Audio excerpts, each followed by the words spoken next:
G'day everybody and welcome back to the Risky Rollers podcast. I'm Dalton and I'm joined by Charlie. Hey everybody.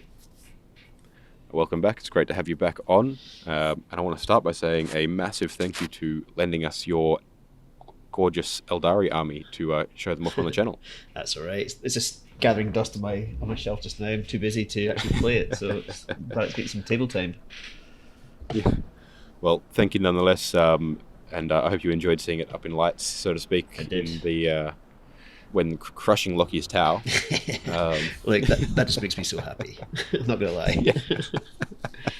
You're beating Tau and you're beating Lockie. That's just like it's two birds with one stone. Exactly. That's it. That's great. So tonight we're going to be discussing a bit about the way we each hobby, as well as a bit about the Eldar book. So before we get into that, I want to give a huge shout out to Tim at Dice Arcade, the official sponsor of the channel. Thank you, Tim. You'll hear a bit more from him later on.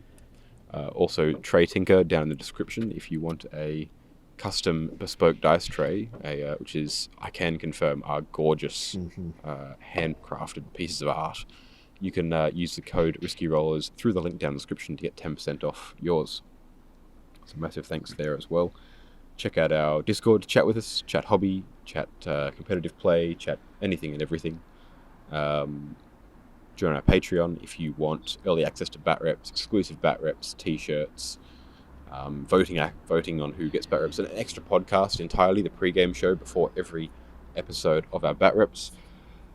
Yeah, good stuff. Very nice.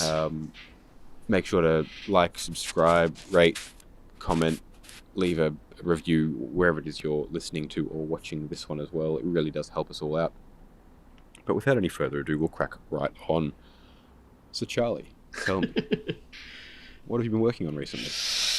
So, I know you're going to hate me, but I paint one model at a time. So, I've been flipping around the place because I get bored of painting quite easily. So I've been working on Striking Scorpions, because obviously they're like nice, amazing. I've just finished. Tarandras is a very bad man. Yeah, unfortunately I don't have him, so I'm just waiting for a certain company to not be in Russia to send me the models. Yep, that is that is a thing. That is fair. Yep. So yeah, I'm working on them. I've just finished a unit of Howling Banshees. So I've been seeing some of the progress pics in the Discord. They're looking mint. Yeah, I've been taking my time with them. So I'm not the greatest painter in the world, but if I take my time, which I do because it takes me months to paint anything, they can be semi decent. And now I've just custom sort of kit bashed a autarch that's very similar to the one that's on the front cover of the Codex. So I'm just starting to paint that one up now. Very cool. Because now that's legal. Thank you, GW. Yeah. Thank you so much. You actually listened to us for once. I love that they spent so long hyping up how you could mix both kits, and then the rules came out and said, "Oh no, you can't mix both kits." Yeah, it's ridiculous. It's like, why would you give us all that good information and then just suddenly just say, It's Joke's baffling you, how fools. little the different bits of the company just don't communicate. I know, right? Surely you're one company. Just talk to each other. You know. Just be like, I'm gonna say this thing in this article. Let me just ring the rules team and make sure that this is all correct. Yeah, exactly. Come on. Yeah. But luckily they listened to us, and we got it going. So it's not the most competitive builds, but it's pretty fucking cool. Yeah. And this is the one you've done where you've got that gorgeous long spear on the model, yeah? Yeah, so I've actually made it longer. So I actually had extra Harlequin parts lying around, and so I've chopped off parts of one of the Harlequin arms. It was on the Skyweavers, I think it was. Okay. And I just chopped it off and re-glued it all in together, so make it extra long, like more like on the Codex cover. And then use some green stuff and then a custom pose, and I'm using a flight stand for, I don't know, a wind rider or something like that, just to have it sort of flying in the air. So it'd be cool. The plastic pictures you sent look pretty sweet. Yeah, can't wait to see some paint on it. So since then I've changed the gun just because I don't like the Reaper launcher. Reaper launcher kind of makes you want to feel like you want to sit in the backfield and just shoot from afar. But Yeah. the +1, so the reroll ones kind of helps me more in melee for about my Highland Banshees and stuff. So with the And in close range for your Dire Avengers and your Guardians. exactly, and the glaive is just better in combat rather than being Yeah. sitting at the Very back doing hard to nothing. whack someone with a pointy stick from the back of the field. Yeah, exactly. It may be big, but it's not that big. Yeah. So yeah, now I'm super excited to get that painted up. And now that we're starting the new the Tempest of War games and stuff. Yeah. It doesn't have to be. I'm super excited for that. Yeah, I'm so excited for that. Now it doesn't have to be super competitive, so I'm excited just to get a nice rounded army on the tabletop. Yeah. Which I'm super. Yeah, for sure. I super can't keen wait to for. play some of the Tempest. Yeah. I suppose that's something we should mention as well. Tempest of War is coming out. We are doing bat reps with that as soon as we've got a hold of those cards, because I'm super excited. It's a great way to play the game. At least Maelstrom was, especially Schemes of War by the end of 8th. And I can't wait to see if Tempest can try and up some of that and just give us new and interesting games. And yeah. Less of the spamming every transport you can get your hands on, and actually more of a. It just seems like it's more a rounded game. Yeah. Yeah, exactly. Get to play cool models. You don't know what the mission's going to be. Yeah, it seems cool. For sure. Yeah. So recently I've been working on a few different things as well, and this is going to sort of bring us right into our main topic for today, too. So I've recently painted a whole bunch of Eldar as well. I've been seeing that. if you've- Looking real good. Cheers. Been watching Yeah, your if you- Instagram and stuff, and it's all popping up there, so that's cool. Thanks. Yeah, and yeah, if you've been watching my Instagram, you'll be seeing all of those coming up there. Primarily based on Midwinter Mini's speed painting scheme that he did a video of a while ago, with my own sort of twist on incorporating more of the black and the fiery effects on a lot of freehand runes and in spirit stones and things. Yeah, like the wraith heads look unreal. I just love that freehand rune on the top, and then that glaze you've got on it. It looks sick. It looks really cool. Thank you, man. It's one of my favorite bits of doing that is just spending some time freehanding, because it's several layers of freehanding the same rune in to try and get this sort of little flame effect on it, and it's just really enjoyable to go through. And I can keep it different because I paint them in whole batches, and I keep it different because every wraith in the army by the end of it's going to have a different rune on its face. So I've got a That's whole cool. list of Eldar runes from every book that's been released since third Oh, edition, really? or since the That's really second cool. edition. It's a webpage that's just all the runes. And I'm just going, well, I'm making sure not to pick ones that have specific meanings, Yeah. and then just have a whole bunch of them. So no, that's really good fun. Yeah. And in fact, I just wanted to also point out that the Farseer was still following the blue scheme, the blue and black scheme, but kind of inspired by yours as well. I enjoyed I enjoyed the different layerings of cloth that you went with on yours, as well as the nice big black cloak. Yeah. So I tried to just incorporate a bit of that in it as well. Yeah. Nice. Oh. Um, Hey, look at me inspiring people. Oh yeah, for sure, man. But yeah, so I've been working on that. Yeah. That's As cool. now, the sum total of what I've been working on there, and this isn't just to be a bit of a toot my own horn here, but also to make the point that we're going to talk about today, was the Farseer, as mentioned, 5 Wraith Guard, a War Walker, and a Hornet, and a Ranger, to finish off a squad of Rangers. Uh-huh. And then, in this last week, I've also then been painting up 20 Kroot, a Kroot Shaper, and 2 units of Vespid for the Tau, Very nice. which are painted complete and filmed a battle report with last week that you guys will be seeing very soon. In fact, it's the next one to come out. Yeah, cool. The Tau coming back with some auxiliaries now. But the reason I wanted to point this out is that Wait for it. that was two weeks in a row Uh-huh. just painting a shit ton of minis. And I haven't really painted anything for about a month beforehand. So Um, I'm just gonna say, you're Yeah. younger than me. You have more stamina than I have. I get to 9 o'clock and it's bedtime. that's fair. But Yeah, no, but that's fair. hats off but- to you. but Like, you work until crazy o'clock at night, and then you get up crazy o'clock in the morning. I remember those days. Yeah, it's not good. I guess it's not healthy. In 10 years, I'll be bald and got a beard like me. I mean, I hope so. Yeah, that's the optimistic outlook. But yeah, and I've found over the last couple of years, this tends to be the way that I paint things. Yeah, is that I'll have lulls where I don't. It's not that I'm not inspired to paint things; it's just like I can't get the motivation to sit down and start painting. Because once I sit down and start, I love it, and I'll just sit there for hours painting. It's great, but getting over that initial hump of sitting down and getting started can often take a bit of doing.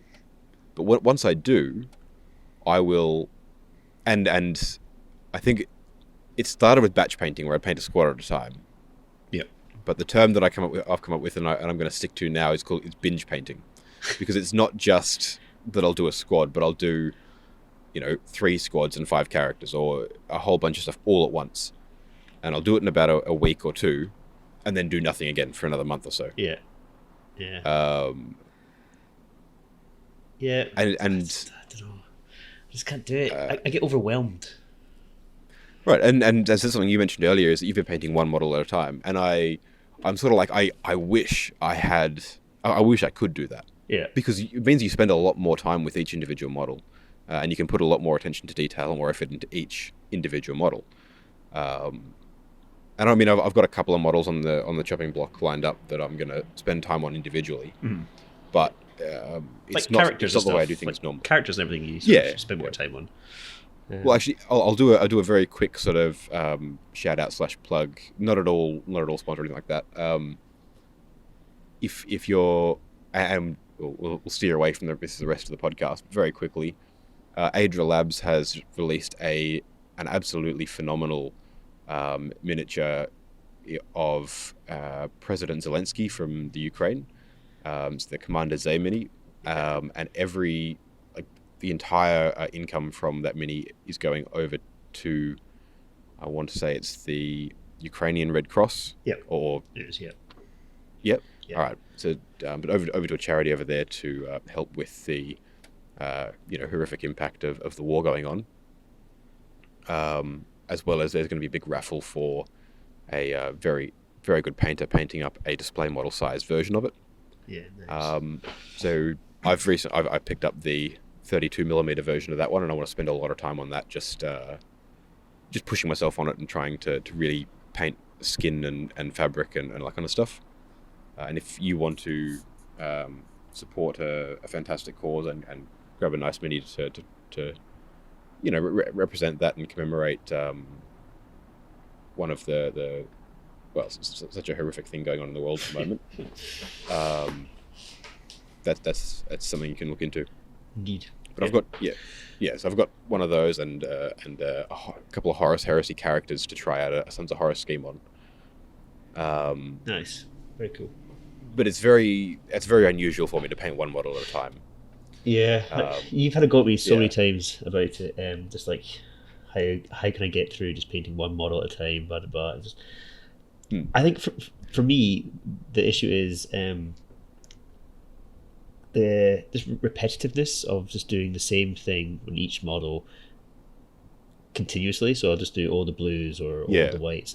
See, I lose interest really quickly if I do that. So that's why I like doing the blue and doing the white and then doing the detail, doing the gold, doing the little touches with the eyes, that sort of stuff. Yeah.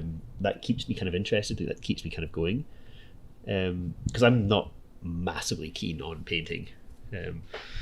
And yeah, it's just that's kind of, I get it. It's really nice and relaxing sometimes. But yeah, I don't know. I just can't get the motivation to keep doing the same colors over and over and over again. It might be to do with my setup as well, but yeah. Yeah. For me, well, I mean, we'll come back to your setup in a moment, but I just want to say, like, that's a really good point. One of the things that the batch painting can do is burn you out on a specific color or specific detail that you're doing on 20 models at once. Yeah. And you sort of go, why am I doing this on all of them?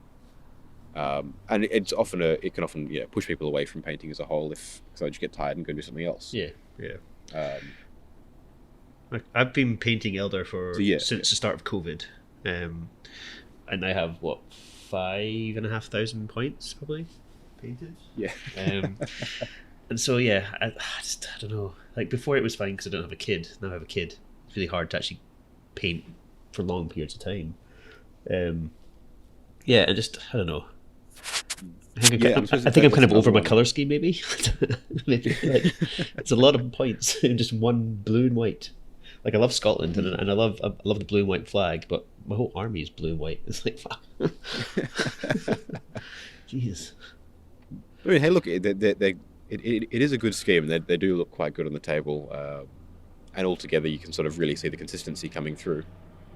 But yeah, that's definitely fair, and that would be even worse if you were batch painting them and doing a squad at a time altogether. I imagine, because you're seeing that blue and white repeated on 20 models at once. Yes, and you've got guardians, and you've got all your tanks, and then you've got like just everything.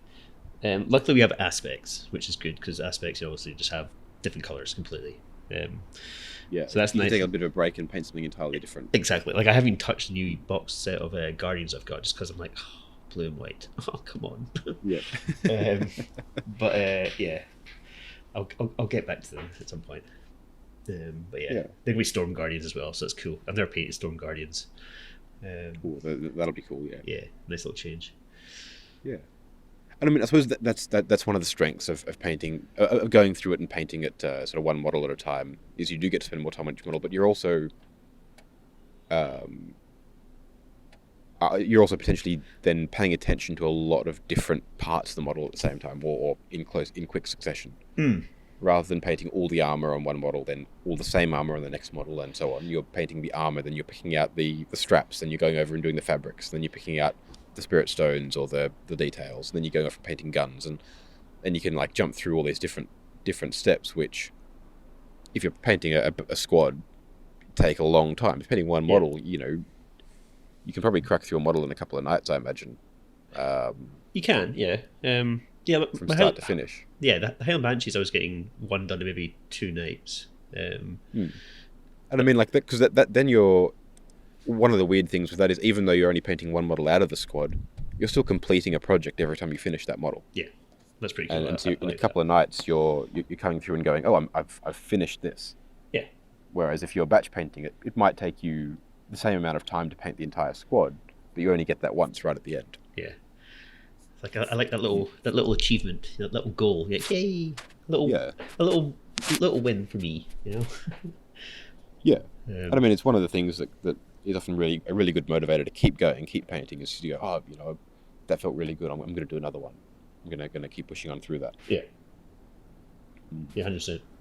Like if you finish one halfway through a painting session at night, I'm like, hey, I just might as well start another one, and then you're a bit more motivated to get to that point again. I feel personally that's what I feel. Yeah, that's definitely a big thing. And I mean, it's one of those bits where one of the best things about the hobby as a whole is that a lot of the hobby is involved with creating something, and so by doing that more and like completing that more, you can really motivate yourself to keep going and keep enjoying it. Another thing that's kind of been sort of motivating me is like on the Discord, because Eldar have got like a new codex, and it's quite a nice book and stuff. More people have sort of jumped into the army, and some people have started ordering sort of some of the models, and some people are actually starting painting it. And that's like some of the guys' like paint schemes on there are just they're seriously good painters. Oh yeah, there's some phenomenal painters there in the Discord. Yeah, and it's really amazing. And seeing that and like that kind of sort of motivates you, like that kind of motivates me to actually sort of pick up the airbrush or pick up the paintbrush and just get cracking again. Like I was on a big dry spell for a while there, just like I just couldn't be bothered. And then to see the guys sort of jump in, I'm like, right, get back into it. It's really cool. Oh, yeah, for sure. I mean, on a specific note, not quite Eldar related, of course, but on that note of seeing people in the Discord and going, that's inspiring, and that makes me want to keep going. Over in the CSM channel, you've got that channel's pumping. It's crazy. It is. It's kicking off. I think I want to say it's Jared over there is posting up his Black Legion that he's doing. Yeah. and just it's just like, oh, it just makes me want to go back in and paint up more Chaos Space Marines. Just seeing the progress he's doing, and it's just, same is true for pretty much everything you're working on. Yeah. Going in and seeing it and going, oh, it makes you want to pick up a brush and pick up a clippers and glue and get stuff right back in. Exactly. You see something that you do, like they've painted something a certain way, you're like, that's a really good little idea, and then you sort of get inspired to paint it sort of similar. Yeah. It's really cool. It's really cool. Yeah, for sure. Discord's definitely a good spot for getting inspiration, for sure. It's better than Reddit and all that sort of stuff. Oh, definitely, yeah. Because at least you know these people as well, you know. Yeah, that's something that's one of the biggest things I've noticed with the Discord is that you actually know the people in there, or at least like you feel like there's a bit closer connection than just seeing someone on Instagram or seeing something up in one of the Facebook groups. Exactly. At least we chat to them on Discord, and if they haven't been to one of the game days, they've been on TTS or that sort of stuff. Like a little family. Yeah, exactly. So yeah, that's always really good. Yeah, very cool. Yeah, so I mean, I suppose I'll counter that as well regarding the painting single models at a time and come back the biggest. And now, yes, I'll definitely have a go at you about it and be like, why aren't you batch painting? But but in all honesty, 3 days ago, I think you said I that. wish I had the. Yeah, I think so. Yeah, but I do wish I had the patience and that to sit there and paint a single model at a time. And go through a squad and even an army that way, because I do think it would create a better looking army overall, and potentially even a better painting experience for that matter. The thing is, you're a damn good painter anyway, so your models look really cool. I've picked up a lot of like little cheats and skills and things to like shortcut stuff to look good. That's about it. You taught me how to paint. What's his name? What's the Yanari character? The Vizark. And it looks sick. Like I painted it just pretty much how you told me to do it, like with dry brush and all that sort of stuff. And it looks so cool. It's really effective. It's a great. I think you've taken him to a level beyond what I've got mine to. Because I picked up some details and stuff because I did like that sort of stuff. But I haven't done the sword yet. I'm still scared to do the sword. Like your techniques are pretty cool, and you could be bad, but you're not. You're really good at it. Right. Cheers, man. But even so, I'm looking at that and going, well, but if I was to spend that amount of time on each individual model, I could probably do a better job and improve myself as a painter as well. So before I absolutely tear into the idea, I do want to say that I do wish that I did that more. Then you'd get one model painted every month. Yeah, and you'd be like, that'd be about it. Yeah. So I suppose it's not really an issue I have with it, but the main reason that I bring it up and throw a bit of shade your way about it is the time it takes. Yeah. Because it does mean that it takes a couple of weeks to paint up a squad if you're painting a little bit every night and if you're doing all that. Yeah. And it is something that slows you down. Now part of that for me at least is necessity. Needing new squads and new units painted up for the channel means that sometimes I've just got to sit there and be like, well, I need all this stuff painted. Yeah. It's got to happen in a week, so it's going to happen. But even without that, even when working on my own stuff, like my Chaos Space Marine army, which is very much, I'm making sure I'm not pushing that for the channel and going, this is something I'm going to spend time on as my own passion project. I'm still finding myself doing it in little binges where I'll paint up a squad and a character and a vehicle at the same time. Or I'll paint up a bunch of stuff all together. Yeah. And someday we'll get our Eldritch Omens box. Oh yeah, that'll. So for context, Charlie and I together pre-ordered the Eldritch Omens box. Pre-ordered it from GW. That's still not here yet. And I've got my second box before I got the first box. Yeah. Ridiculous. They carry on. But yeah, but insofar as that goes, it's still something that I tend to do is that I'll go through and I'll batch paint, and binge paint, I guess. And it does mean that I do get a lot of stuff done very quickly when I'm doing Yeah. as I was saying, like I've painted half a Craft World army in like a week and a half. Yeah, it's mad. That's mad. And like 30 something Tau auxiliaries in a week. And a lot of that, as I mentioned, a lot of what I do isn't so much painting skill per se as it is just picking schemes and picking little techniques and tricks to get you over the line. Mm-hmm. So using contrast paints where needed, using dry brushing layers to get nice transitions and fades where needed, deciding which details you can pick out and which details are sufficiently detailed by a wash. Things like that go through and cut corners essentially. Yeah, cool. Yeah. But yeah, it does mean that I can get a whole bunch of stuff done really quickly. And as you were saying that you liked the way that the Eldar were looking and that sort of thing. Cool. Thank you for that. Most of that's because of the scheme that they go with. Yeah. Not because of any particular technique or skill. It's just the fact that the colours work well together. And the colours work well. I've got a good recipe, again, mostly based off Midwinter Mini's speed painting schemes, are designed to do quickly. Yeah, okay. It's a good recipe of colours that work well together and just sort of transition right through this nice blue and this nice red. That kind of, you can achieve a very, very striking look very quickly. Yeah. So which helps a lot with a lot of that. Kind of the same for your Necrons, because I think they look sick, like so cool. But that's the same sort of like style, like just cheers. Batch painting but quickly and dry brushing and all that sort of stuff. Yeah. Also, the Necrons, I reckon, are probably my worst looking army. I think they look fantastic. I love that. I love that scheme. I think it looks so cool. Thanks. I mean, like, I'm really happy with them, and I'm happy with the scheme. But as far as like it goes, like, we'll pick up any individual model, and it's not painted brilliantly. But I guess together it looks fantastic. Like, I'd say it's on camera, you're not really getting in close, and from on camera it looks great. And cheers. Yeah. Personally, I think it looks good. But yeah. Cheers. Yeah. But yeah, so and a lot of that, like that scheme specifically, was designed to be quick to paint. Yeah. Because I'm like, well, in fact, that was the first army I had a fully painted 2,000 point army for. Yeah. Okay. And I picked that scheme and designed that scheme to basically go, I need something that is quick and covers its own mistakes so that I can actually get a whole army painted. Because before I did that, I was very like I didn't finish stuff. I didn't finish armies. I didn't finish projects. Yeah.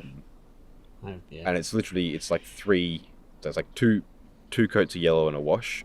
Mm-hmm. 2 coats of a white. Slap on some brown. For a bit of like splotchy weathering that covers any mistakes or spillages in the yellow or white. Yep. Slap on some metallics. Pop in your blue details, and it's done. And for Necrons, that's perfect. Like, they're supposed to be battered and bruised and all that sort of stuff. Yeah. And I mean, of course, I spend a bit more time on some of the characters and things with some highlights and some picking out some details like more carefully and so on. And occasionally I'll spend some time like doing some nice glazed transitions on blades and things. Your sword game is pretty strong. Sorry? Your sword game is pretty strong. Your blades are they're awesome. The sword game on the Scorpex, the sword game on the Ophidians is very much, here is a bit of glim and blue glaze over white. All right, okay. But thank you, yeah. But it means that I can get a lot of stuff done quite quickly. Yeah. Which is I think a strength in it. Yeah. So one thing I would say in your favour of your part of the argument is I'm also painting orcs, as you know, and that has just stopped because there's so many goddamn orcs. At this rate, I'll be painting it until the next COVID outbreak, in 2050. It's kind of demoralising a little bit for me, like just because one boy done. Oh wait, there's another 50. Like, oh god damn it. Well, let's have a quick break and hear a bit from Tim, and then we'll be right back and we'll discuss your orcs and then also discuss some of the downsides of binge painting. Because there's a few there that I want to get into as well. Cool. dicearcade.com.au. All the biggest brands of miniatures and wargaming. Free postage over $250. All right, thanks for that one, Tim. And if you're suddenly inspired to go out and binge paint a bunch of orcs or Eldar or anything else, make sure to hit up Tim from Dice Arcade. He'll be able to hook you up, as well with an extra discount on top of his already lowered GW prices. Yeah, so you were saying that you've been painting orcs and you've been finding it a little tedious? Or is it just a bit daunting with the number of orcs that are actually around? It's a mixture of both, I think. Okay. Because I went ages ago when I started. Like I think it was probably the first. Oh, it was actually no. When I got my knee surgery, I couldn't walk for 3 months. So literally, that's when I painted the majority of my Eldar, and I was like, "Oh, can I want?" This is the start of 8th, I think, or when I started 8th. Sorry. I was like, Yeah. "Can I want to change? Let's get some orcs." And I found all these orcs like really cheap on eBay, and so I just bought a whole bunch of them, and then I just kept buying them, and then I got to actually started painting them. Like, oh shit, I've got so many orcs. It's a lot of plastic. And they're all so much plastic, and yeah, so it's just daunting that there's so much plastic already built, rather than sort of sitting in boxes in my pile of shame. They're actually on the shelf. You can see them. And they're just you can look up there staring and at me. see the tides Just of grey. staring at me, saying, "Why haven't you painted me yet? Why are you such an evil person? Why would you do this to me?" And like it just sort of just eats away at me every day. Yeah. I'm like, sorry. Yeah, I think it's just a bit of being very daunting, and the fact that it takes me so long to paint a model, as you said, painting one at a time. Yeah, but now I've got an airbrush, and so I'm like, I can get the base coats done really fast. And now I've got a new airbrush, which unfortunately has a fault in it. I've got 2 different needle sizes, so I can do a bit more fine detail. Yeah. I've got the Swidmar one. Like the nice fancy one he did with Walter and Steinbeck. Yeah, harder and Steinbeck. Yeah, but that's the one, Harder and Steinbeck. I used it for the first time yesterday, and it's got a fault in the quick release, so it just pisses out air, which is kind of annoying. But when I do get that all working and stuff like that, I think that's going to sort of make me less sad. It won't be grey anymore. It might just be green. Hey, look, that's pretty much an orc. Once you get that bit done, you sorted, right? You just got to spend it's time green, on... and they just painted their armor green because green is best. Yes, exactly. And then they're goths, so they're all black armor, so that's pretty easy. Yeah. Maybe throw a few checks on the characters. Yeah, even on some of the boys and stuff, they have like shoulder pads that have sort of checkered in the actual plastic kits, and you're like, that seems like a perfect spot to have white and black. Also, that's definitely a strength of doing them one model at a time. Painting checker patterns is one of the things that takes a long time and a lot of patience. Yeah, it does. Luckily, I've got better at painting white, because white was so hard. When I started it was just clumpy and weird. And then painting for half my army, obviously, my Eldar's half white. You kind of get better at doing it because it's about thin layers. Which, I mean, it's a lot easier to be patient about painting thin layers on one model at a time than 5 or 10. Totally. Or 30. You're like, oh wait, I can wait a little bit until I have to do that again. But yeah, the orcs, they'll get there eventually. I've got my Crusade Force started. So I've got about 1,000 points painted, I guess. That's enough to keep me going for a bit. And now with the new Eldar release, I'm like, well, I've got to paint them. All the new things. I've got the Avatar coming from Dice Arcade, actually. So that's on its way. I just got an email today, I think, saying it's been sent, or yesterday, saying it's been sent. Fantastic. Such a cool model. I can't wait to paint up one of those. See, I'm kind of tempted to magnetize the head and just have different heads you can put on. Ooh, just because I like that idea. All the heads are really cool. Yeah, it's like it's really hard to decide. We were talking about it ages and thinking, maybe we'll try it with the Spartan helmet or the classic helmet or even just the hair. And just going back and forth on which ones we actually liked. Yeah, and then the classic one's always good, The Spartan and the actual head is maybe my favourite ones. But again, I'm just like, I just don't know. Yeah, I think maybe the Spartan one's my favourite. Yeah. But it's very hard to tell. It is. So I'm super excited to get that one. But yeah, so that's another strength, is that you can spend more time on details. That's it. But yeah, as you're saying, it is a very slow way to get through it, and that's really yeah, so batch painting, and then yeah, as an extension of binge painting, where you go and do a whole bunch. It definitely gets a lot done quickly. There's also a couple of downsides to it as well. Primarily being the first one is it's a very easy way to burn out quickly.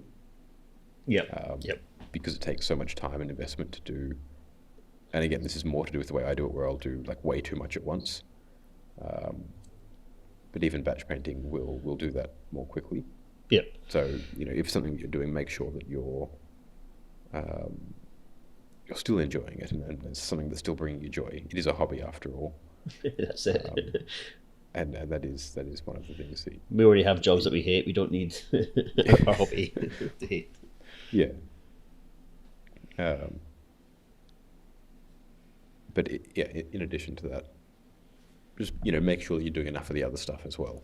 I'm in the very fortunate position where running the channel means that I actually have a very good excuse to spend a lot of time painting and so on. But there's other parts of life as well, family and work and friends and that kind of stuff that you need to make sure that you're spending time on. This is that's true. And doing things like this, it's a very easy way to burn out and stuff. It's also, as you mentioned earlier, it's a very easy way to just get bored with the scheme.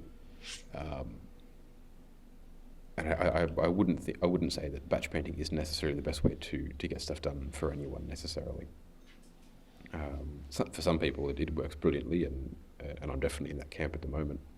But you are right in that it's a very easy way to get tired with the scheme, and it's a very slow way to make any noticeable progress on any individual model. Yeah. And it's definitely kind of cool to see the entire squad coming along, and then you finish painting the armor on your entire squad of guard, and you go, oh, that's cool. I can see the entire squad of guards' flak armors done. Yeah. But it also then that might take you the same time you could have gotten most of a single model done. You're down to the last few details by then. Yeah. So there's definitely pros and cons to both styles for sure. Just you talking about it, I'm like, oh yeah, that does actually seem good to get models to a certain point, even if they're not finished. At least they're kind of more tabletop ready than say just one model done and the rest are just grey. Well, I mean, that's one of the things that maybe I think might be one of the most common ways to paint squads of models is to sort of batch paint them all to a certain level, batch paint them all till the armor and your fabrics, like all the base colors are down and so on, and then go in and fill out the details on each one individually. Yep. So your orcs, you might go through and batch paint the skin on 30 boys at once with your airbrush. And then just come back and individually pick out all the fabrics and metals and stuff on each one.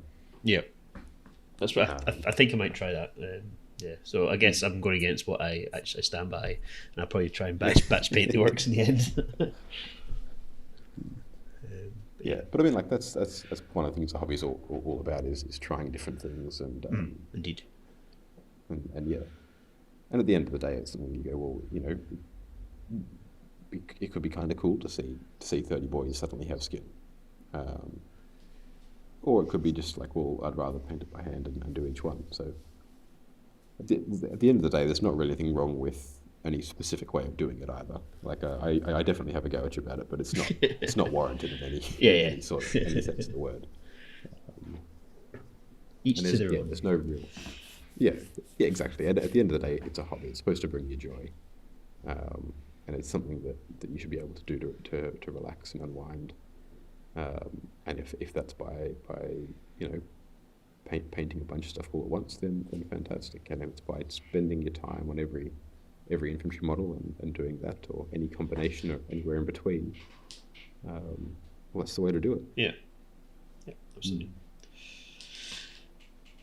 But yeah. Well, look, I mean, I think that fairly well rounds it out. Indeed. Is there anything else that you'd like to touch on before we wrap this one up?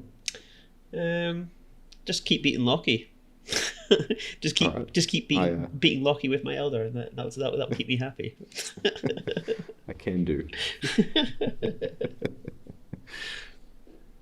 As long as the dice gods keep smiling favourably on me.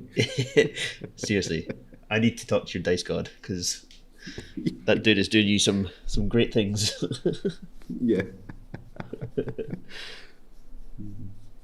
But well, thank you very much for coming on. Yeah, thank you for having me. Fantastic to chat with you. Thank you all for listening, and remind you all to check out our Discord if you want to get involved with some of the chats and some of the stuff that's going on. I also didn't mention at the top, but we do organise and run club days twice a month.